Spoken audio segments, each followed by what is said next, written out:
안치환 변호사입니다. 오늘은 제 개인적인 이야기로 한번 꾸며볼까 합니다. 저도 억울한 일을 당했습니다, 여러분. 그래서 제 억울한 일을 통해서 다른 분들이 억울한 일을 해결하시는 방법과 실제로 저와 같은 억울한 일을 당하시는 분들이 계실 것 같아요. 그래서 이걸 좀 같이 해결하는 방안을 생각을 좀 해볼까 싶습니다. 제일 먼저 사건의 기호를 말씀드리면 사고가 났습니다, 여러분. 어느 날 차를 몰고 가다가 정말 살짝, 여러분 저 운전 잘합니다. 주차장에 차를 세워놓고 볼일을 보고 차에 왔는데 차 밑에 피 같은 뻘건 물이 흥건, 그런 거 보신 적 있으세요? 물 같은 거 조금 떨어진 거 있어도 뻘건 물이 제 차 밑에 이렇게 쌓여있는데 전 너무 놀랐어요, 진짜로. 그 광경 자체가 무섭기도 하고, 그래서 깜짝 놀라서 이거는 예산일이 아니다 싶어서 시동을 걸지 않은 상태로 바로 차량 보험사에 연락을 했습니다. 그랬더니 아니나 다를까 뭔가 좀 이상한 것 같으니 시동을 걸지 말고 기다려라 해가지고 군안과 견인이라는 엄청난 작업을 통해서 차량을 지하주차장에서 뺐습니다. 군안이라는 것과 견인은 조금 다른데요. 군안은 이제 차를 지하주차장에서 이렇게 끌어내는 작업이고요. 견인은 이제 견인차에 실어가지고 옮기는 작업이에요. 제가 예전에 또 보험사 콜센터 알바를 해본 적이 있어서 말씀드리면, 제가 콜센터 알바를 할 때 그런 게 있다더라 이렇게 얘기만 들었지, 실제로 군안과 견인 작업을 하는 차에 타고 있으니까 정말 마음이 두근반 세군반 하기도 하고 심란하더라고요. 이 사태가 어떻게 해결될 것인가. 그러나 이제 보험회사가 있으니까 잘 해결되겠지 라고 생각을 하고 차를 입고를 했습니다.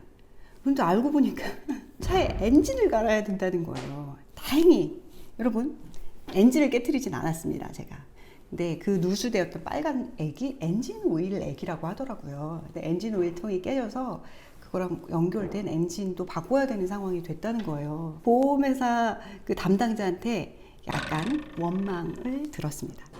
보험의 자차 보험금 얼마 내시는지 아시죠, 여러분? 그 한계치 내에서만 비용을 내면 되는데 보험회사로서는 진짜 불의의 타격이잖아요. 엔진을 바꿔줘야 되는데, 차의 생명, 엔진.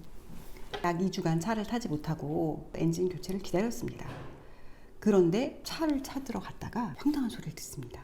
그래서 제가 내용 증명을 보낸 이야기, 이게 사실 오늘의 핵심입니다. 물론 그 전에 전화로 살짝 언질은 있었는데 감가상각비로 돈을 더 내라는 거예요. 감가상각비는 고역의 부동산 내지 이런 물체들이 점점점 낡아질 때에 그걸로 인해서 쇠락되는 가치분을 말하는 거죠. 제 차를 기준으로 말하면 엔진이 구형 엔진에서 신형 엔진으로 바뀌었잖아요.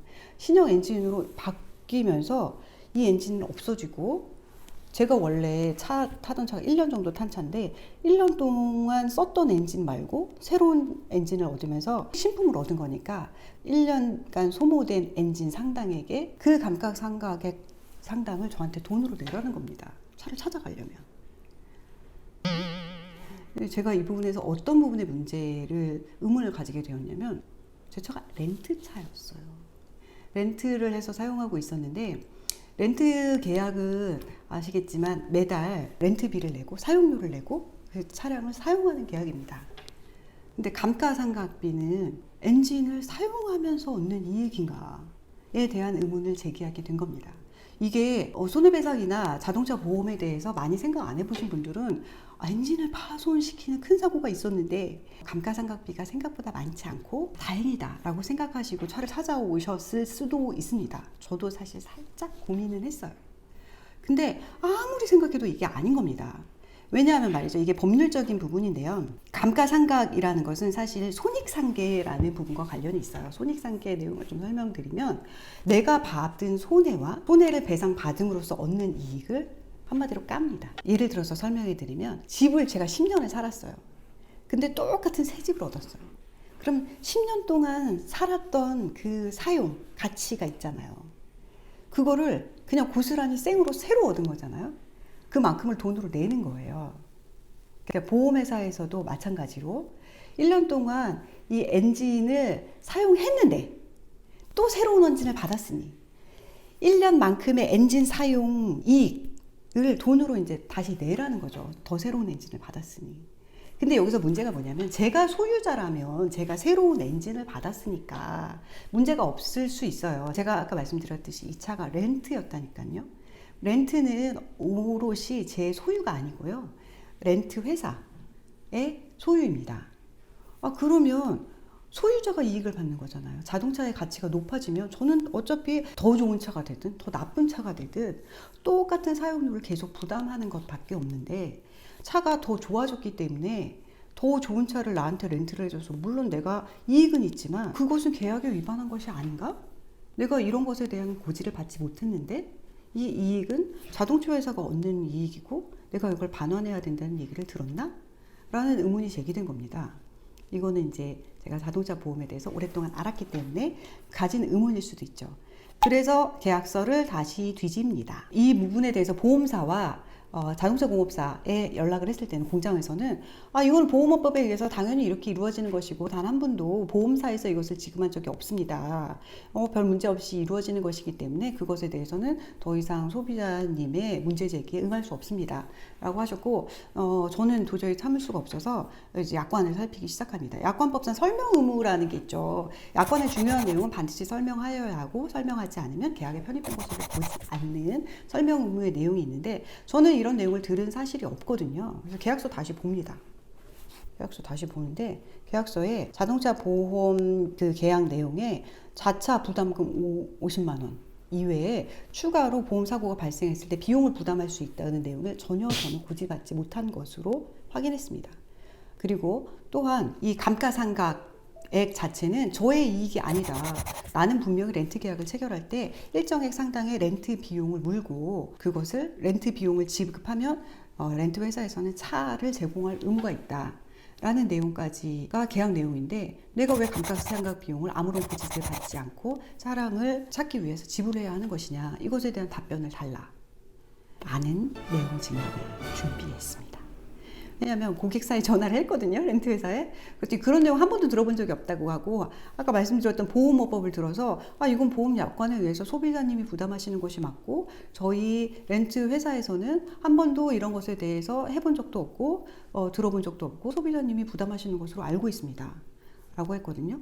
그래서 제가 그 고객센터에 그 해당 보험업법의 규정을 주세요. 라고 했더니 그냥 통상적인 보험업법의 규정을 주셨어요. 그래서 제가 또 약관법과 아까 말씀드렸던 이런 내용을 통해서 내용 증명을 보낸 상태고요. 내용 증명에 대한 답변이 곧 올 거라고 기대합니다. 아니면 저는 소송을 제기할 예정입니다. 실제로 소송을 제기해서 제가 변호사로서 약관법과 또 소비자 보호 규정과 계약법을 좀 나름 알고 있고 공부한 변호사라고 생각해서 여러분들께 이 내용을 유튜브로까지 알려드리고 있는데 아니 이걸 그냥 보험업법에 있다고 해서 보험업법에 있는 내용이 그분들이 알고 계신 내용이 아닌데 받아들일 수는 없는 거 아니겠습니까? 그래서 일단 내용 증명을 보낸 상태고 내용 증명이 조만간 가서 회사에서 연락이 올 것 같습니다. 회사에서 연락이 오는 대로 또 후속 방송을 찍도록 하겠습니다. 오늘 이 방송을 보시면서 여러분들께서도 이런 일을 겪으실 수 있다고 생각하고요. 첫 번째, 렌트 회사랑 계약을 하셨을 때 렌트비 말고 추가로 사고 발생 시에 비용 지급할 수 있다 라는 안내를 받으셨으면 저랑은 조금 사례가 다르세요. 그리고 추가 부담금이 금액을 본인이 부담하지 않고 렌트 회사에서 알아서 부담해가지고 사고가 처리되어 있다면 또 다르죠. 저의 경우에는 감가상각 비용을 제가 내야 되는 경우였는데 저와 같은 사례를 겪으신 분들이 또 있을 것 같아요. 그래서 이런 사례를 실제로 겪으신 분들이 있다면 연락을 주시면 저랑 같이 좀 대응을 고민해 보시면 어떨까 하는 생각을 해봅니다. 내용 증명 답변이 오는 대로 바로 또 유튜브 찍어서 여러분들께 정보를 공유하겠습니다. 제가 항상 억울한 일이 없는 세상이 공정한 세상이라고 믿습니다. 계약을 나름대로 안다고 생각하고 계약서를 꼼꼼히 읽어본다고 생각하고 계약을 체결했는데 저에게도 곧 이런 일이 닥칩니다. 저만 마치 문제를 제기한 이상한 소비자인 것처럼 공장에서 1시간 동안 앉아가지고 여기저기 전화를 했습니다. 그렇지만 좋게 해결될 것을 믿고 제가 여러분께 다음 방송에는 기쁜 소식으로 찾아뵐 수 있기를 희망하면서 오늘 방송 여기서 마치겠습니다. 시청해주신 여러분 감사합니다.